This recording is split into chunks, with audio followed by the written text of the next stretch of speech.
Probabil ai intrat pe acest videoclip printr-un link din descriere sau ceva de genul, pentru că probabil ești curios să afli cum funcționează treaba cu Trovo, platforma unde voi face live zilnic, aproape. Ei bine, aplicația este o aplicație de pe Google Play. Dacă intrăm aici pe Google Play și căutăm aici Trovo, avem aplicația, deci aceasta este aplicația pe care o găsiți și pe Apple și pe Google Play și pe ce vreți voi.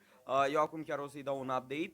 Deci în principiu voi, ca să mă găsiți pe mine live, trebuie în primul rând, primul pas este să descărcați aplicația Trovo. Nu cred că are sens să vă las un link, având în vedere că puteți doar să căutați Trovo. Intrați pe Google Play sau pe App Store, căutați TROVO, atât. Instalați aplicația, o deschideți desigur și odată deschisă, practic, o să fiți întâmpinați de acest ecran. Dacă aveți deja un cont, dați aici pe login, însă dacă nu aveți un cont, probabil de-aia ați intrat, o să vă arăt imediat cum să vă faceți unul. Tot ce trebuie să faceți este să apăsați pe sign up și aici începe nebunia. Desigur, aici țara România, vă puneți e-mailul sau telefonul. Eu hai să zic că pun un mail. Bun, eu o să pun un mail de test pe care l-am făcut chiar acum special pentru acest videoclip. Hai să-l pun pro@gmail.com. Voi vă puneți mailul sau numărul vostru de telefon, nu puneți mailul ăsta al meu.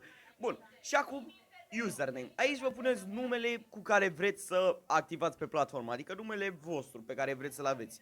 Eu vreau să-mi pun Gigel Gaming, așa vreau să mă cheme pe mine.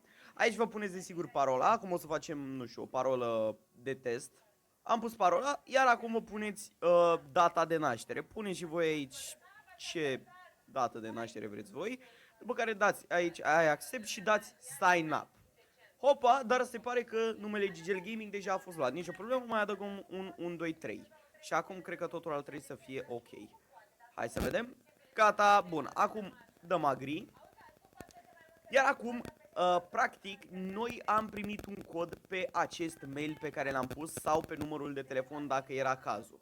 Dar nu am pus număr de telefon, am pus mail și am primit un mail cu un cod. Chiar acum am și primit codul pe mail și la fel trebuie să faceți și voi, să intrați pe mail și practic să puneți codul pe care îl aveți pe mail.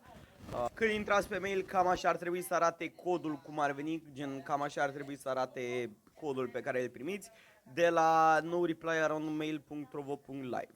Bun, și acum băgăm codul aici, 49535. Bun, acum așteptăm și gata. Sign up successfully. Aici ne pune să, dacă vreți, nu știu, să vă alegeți jocurile preferate, eu să dau skip pentru că nu mă interesează și gata.